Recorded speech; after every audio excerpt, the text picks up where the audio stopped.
I'm Barclay and welcome to the Fatality Free Future podcast. My name is Holly Ferguson. This is the podcast where we discuss the challenges and possibilities of creating a fatality-free future. And John, this is the finale of this season. Yeah, episode 12. Yeah, it's great. We've done it. We've made our way through. We've had our guests in and we've decided it's just us for the final one.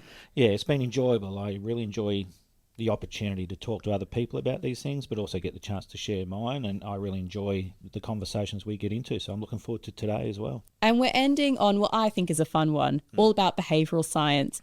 What is behavioural science? Behavioural science has been around for a long time. Fundamentally, it's the study of behaviour and how behaviour is impacted by people's environment and influences of other people around them. So it really looks at the context of what's happening around behaviour.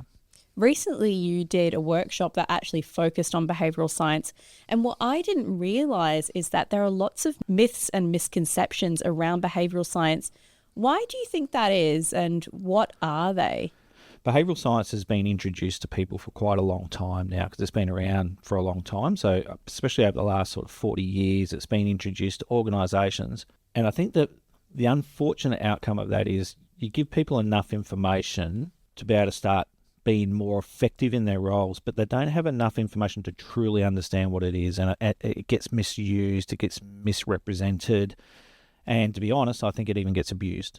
So, I think there's been a lot of misconceptions over the last 20 or 30 years around behavioural science and the way it has been used in the organisational context. So what can we do to dispel some of these misconceptions and myths? I think is helping people understand what it is and what it isn't. So what I mean by that, behavioural science is the foundational understanding of seeking to understand behavioural context. So what our listeners might be hearing in different models or different processes like hype and new view and all that sort of thing, that context drives behaviour. Well, that's not a new concept. That's not a new concept. That's been around for decades, and it's the foundation of behavioural science. So what behavioural science does is they see behaviours or see actions, and it's trying to understand how has the environment impacted that, how has social interactions impact that, and how's the system impacted that. And I think what we need to be doing is just helping people understand what that is. On the other side of that, I would like to see us actually talking about these concepts, different concepts, together, and how they actually have complemented each other and how they've even come from each other's point of view. So in the recent workshop, I did try and talk about the difference between behavioural science and psychology, right? There's some commonalities in there. It's about people, trying to understand people. Psychology is more leaning into how the mind works and how thinking happens and how emotions impact thinking and all that, all intrinsic side of things of people, which again is vital. If we don't really understand the intrinsic side of things of people, then it makes things difficult, where behavioural science probably leans more on all the external impacts on people and how that impacts the way people think and make decisions as well. So I'd like to see us be a little bit more respectful, a little bit more curious about the conversations. And what I mean by that is, if you look on LinkedIn at the moment, there's lots of people pushing their own agendas. There's lots of people pushing their own methods as better than other methods. I just think that's an unhelpful way to promote yourself, and I think it's an unhelpful way for our audiences and for all the people out there who are trying to deal with the complexity of preventing fatalities in the workplace to get confused, because some things work and they can see the benefit of something, but someone else is telling them it's all wrong and it's flawed and this way is a better way and you should be doing it this way. I just think we can be having a more collective working together to help clients, help organisation and leaders use multitude of thinking and practices to try and find ways to prevent fatalities. So there's never one perfect model or practice or theory. No, and look, yes, I come from a behavioural science background and I've got a bias towards how that works and what that looks like, and I understand everyone else has come from a different background. There's systems thinking, there's psychology, there's behavioural science. So, all these people have different perspectives of things and they all have significant value. I believe they all have significant value when we can use them together. So I think if we can get better at partnering, better at joining the dots for organisations, and try to avoid this pulling others down to make mine better. I think that pulling others down is just a poor way to try and get people to come towards you. So I mentioned your workshop earlier, and that was actually about behavioural science within the Fatality Free Future context, which is what we really want to dive into today. So what can you tell me about that relationship, or where does this fit? Yeah, so for those who have been listening and those who have been looking at SIF research, there's a lot of conversations around precursors, and people sort of talk about precursors at a very high level of weak signals within what we're doing. And we've had multiple conversations about damage in energy and controls and critical risk management. But I guess what I've grounded on, and I guess what I've found the connection here with where behavioural science fits, or just the behavioural context, is work gets done through people. Right? So everything we're talking about is talking about exposing people to damaging energy. So I'm always curious around, well, how does that impact the level of exposure people have around these damaging energies? We can then start to categorize things as weak signals, both either from the environment, from social norms, or from systems, right? So I think for me, it's demonstrated, if I want to observe how our fatality-free prevention strategies or critical risk management strategies are working, I'm going to see that through my people. I'm going to see that through our teams, through our leaders, through our managers. I'm going to see it through people. I'm going to see it through the lens of behaviour. So behavioural science to me is critical here, because I'm going to see behaviour. I need to understand what behaviour is. It's not good or bad. It's not right or wrong. It's not safe or unsafe. It's just observable actions. And when I look at that, then I can say, right, well, what's that? What's the context of that? Is that sort of helping reduce exposure to these damaging energies? Is that working well at putting controls in place and making sure that they're having the right effect on protecting people? And if not, then why not? What's happening from an environmental context? What's happening from a social norms context? And what's happening from a systems context? I think it's fundamental that once we've got these processes and strategies in place, the monitoring process gets grounded in that, because that's what we're really looking for. What are the weak signals in that? And it's going to be demonstrated through what we can see. We use a lot of models in our work to talk to clients and help them understand these concepts. And we've brought in a model today, the behavioural model. What can you tell us about this? The behavioural model I've got in front of me is what's called this decisions, actions, outcomes model. It talks about pre-triggers and triggers, the behaviour itself, so the observable action, natural consequences and external consequences. There's a few different models out there. So that some people might be familiar with the habit loop. Again, that talks about cues and actions and results, those sorts of things. And then there's ABC analysis, which is sort of what this one's from. ABC analysis is antecedents, behaviour, consequences. And antecedent means pre something, so trigger, precursor. And then obviously behaviour, and consequences is the outcomes of those. The unfortunate part of the ABC analysis model is I think that's been misinterpreted over the years, and has probably been a contributing factor to the misconceptions around behavioural science. So what I mean by that, ABC analysis talks about consequences. Not all consequences are equal. Some can be positive, some can be negative, some can be later, some can be immediate, some can be certain, some can be uncertain. So it's quite a complex look at consequences. But what it was trying to say is the most powerful consequences are soon, certain, and positive to encourage or have a behaviour happen again. It would say a soon, certain, and negative is likely to stop that behaviour from happening again. Now, unfortunately, what people have taken from that, what I've noticed across industries, what people have taken from that is, all right, well, so I need to reward the right behaviour and punish the wrong behaviour. And that's probably where that carrot and stick thinking started to evolve from.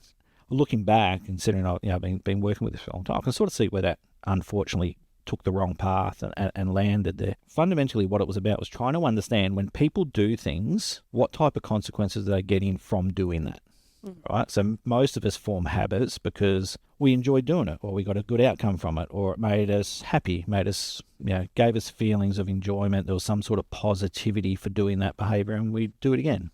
Talk about myself that, that behaviour I'm always trying to work on is helping me reduce the sort of foods I'm eating and be more active. But I struggle because there's certain foods I like and they give me a lot of positive enjoyment, and therefore then I want to keep doing those. So finding to give up those things is very difficult. We go and exercise. I'm a very busy person, and go and exercising can take up too much time and make me feel like I'm losing valuable time doing other things that I enjoy. So it's a bit of a negative. So I find doing exercise really hard. So I find ABC analysis is a great way to understand what's happening for you. It's not what others can do to you. And I think that's been the big misconception. But the one we use, this decisions, actions, outcomes, is a way for being curious around what's happening for people. So if I go out and observe the action, there's going to be a trigger that happened fairly close to that behaviour happening or that action happening. And that's where it's generally quite environmentally contextual, like it's a restricted work area, or it's quite confined, it's dusty, it's noisy, whatever. So there's an environmental impact to what that decision may have been. There's social norms, so someone else has said something, someone else is doing something, so I just sort of follow suit. Or, sometimes it could be the system. So the system's triggered me to stop and do something, or not stop and not do something. The pre-triggers are a bit more internal: perceptions, beliefs, thoughts. So this is where we might talk a bit about someone's risk perception of something, someone's beliefs about whether something's important to do or not. So we try to understand those two levels. But then when we think about consequences, we want to understand every time we do an action, there's a natural consequence to things. It either reinforces those beliefs, those perceptions, or automatically gets social acceptance, social norms. But then there's external consequences. It could be feedback, it could be system closure, those sorts of things. So what I mean by that is, I do a certain thing, I feel good about it, but then the audit shows me that I was wrong. The external consequences are more, later and generally follow up and done by someone else in the context to my world. And the reason why we use this is it does help people when they see things going on at work to be curious about the multi-levels of behavioural influence. Throughout this season, we've spoken about controls and critical controls. How does this feed into that conversation? Unless you're eliminating an energy source out of the business, you're generally relying on other types of controls that are implemented or practiced by people. So there's controls being run or developed at different levels in the organisation. So there's things that management are responsible for, there's things that frontline supervision are responsible for, and there's things that the workforce, as they're executing work, are responsible for. So at every level, those controls are impacted and influenced by different levels of behaviour, right, or different levels of authority or different levels of leadership implementing those. So behaviour is an absolutely important factor when it comes to monitoring control effectiveness. So when we talked about critical controls, we're sort of using three terms. Are they present? Are they being followed? And are they effective? So if I then look at that, well, if I'm talking to my people, I want to understand what controls did you implement, and are they implemented? So that's a personal action. So there's decisions being made around what controls to put in place. The person does the action to implement those, and then the consequences of those follow. But then we put those controls in place, and some people will either follow them, and some people will shortcut them or adapt them or work around them. When they do set them up, have they really set them up in a way that effectively controls the energy source? So I think behavioural thinking and behavioural understanding is absolutely vital to how we look at the effectiveness of controls. So just to summarise that, controls rely on people, and that's why we need to be looking at both of these things when implementing them. Yeah, and I don't think we should be shying away from the conversation that it is about people. Safety and controls are all about protecting people, and we want to enable people to implement effective controls, and we want to monitor that. We want to understand when people can and can't do that.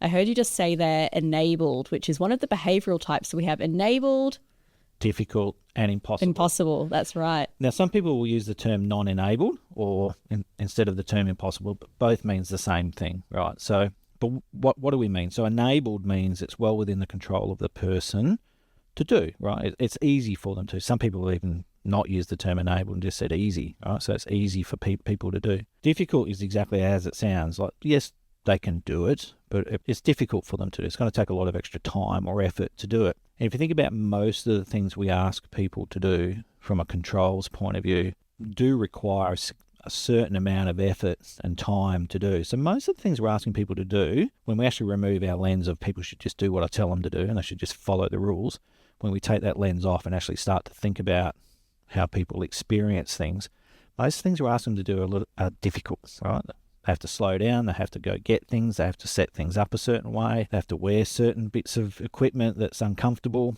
So yeah, we're generally asking people to do things that are difficult.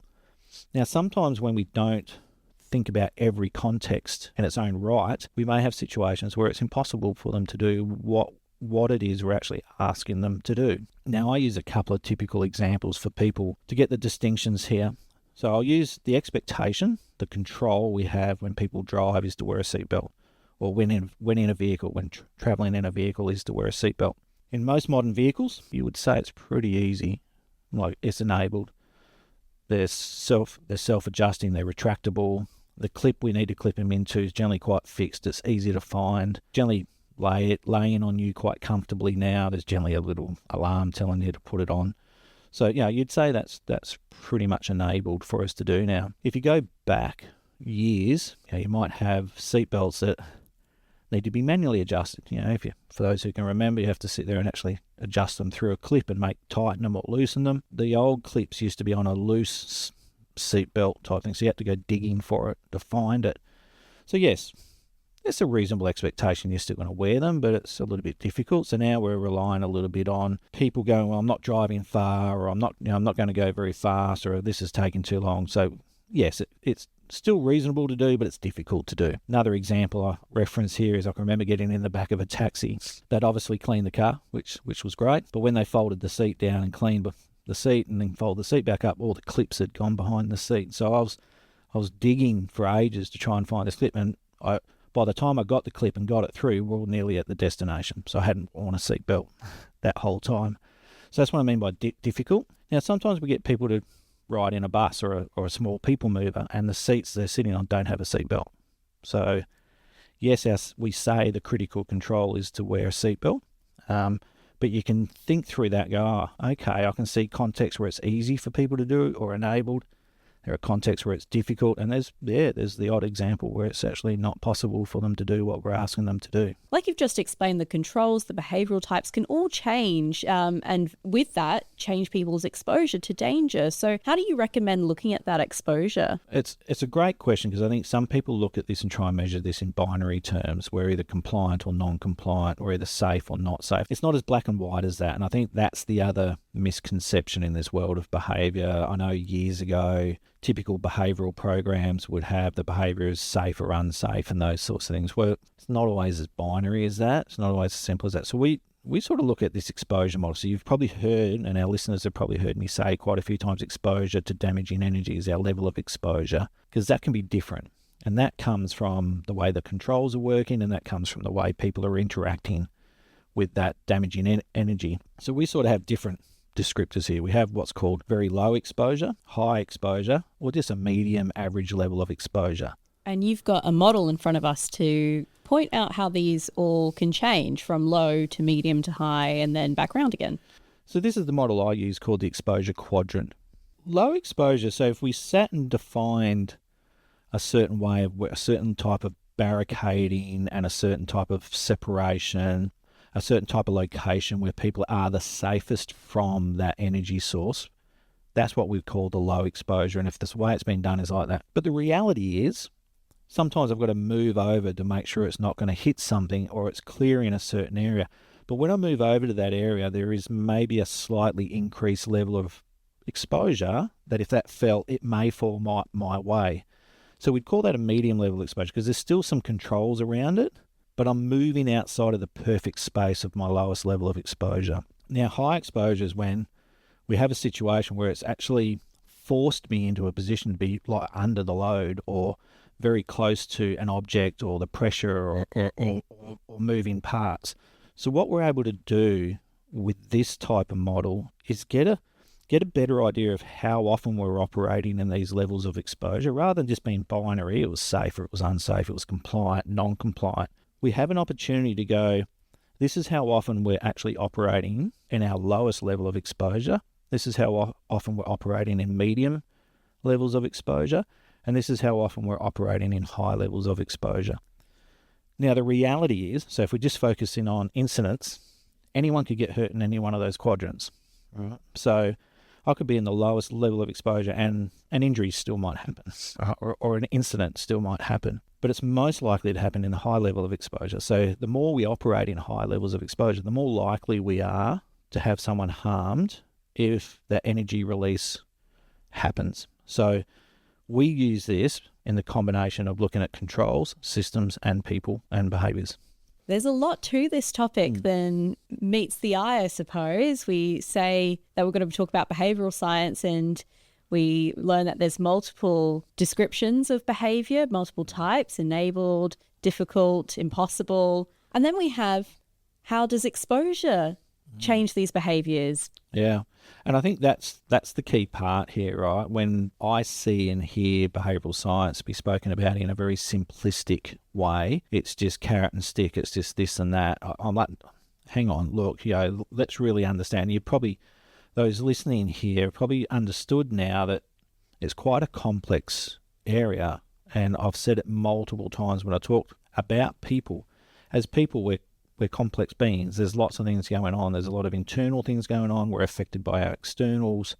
So there's so much going on that behavioural science is just the study of that. It's really creating a process of studying why do certain behaviours happen certain ways, and why do people do certain things in certain times and not in other times. So for me, it is about understanding that to monitor the way work's going, you're going to see it through the lens of people.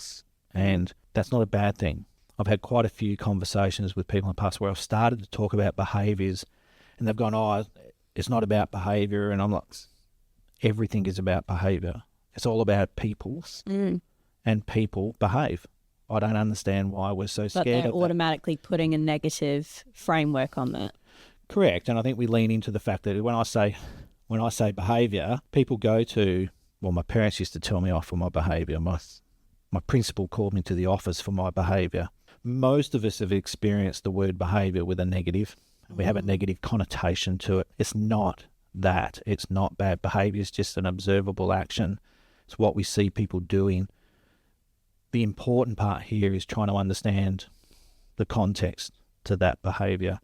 And that's when we can understand the behavioural types. We can understand the systems. We can understand the social norms. We can understand the environmental context. And I think that's the bit that we keep missing. We try and oversimplify this, and it's not simple, but it is a great way to seek to understand it.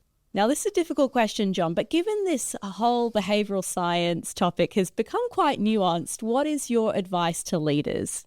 That's just such a big question. I think the first thing I'll start with is assume good intent, right? So no matter what you see people do, no matter what you see happening around you, even with yourself, I mean, none of us are perfect, right? So there's things we do that impact people negatively or may have an impact on something not the way you intended. So assume good intent is the precursor to being curious, right? So the minute you see something and you go, I don't feel right about that, or that doesn't fit our definition of effective control, application, whatever it is, assume good intent.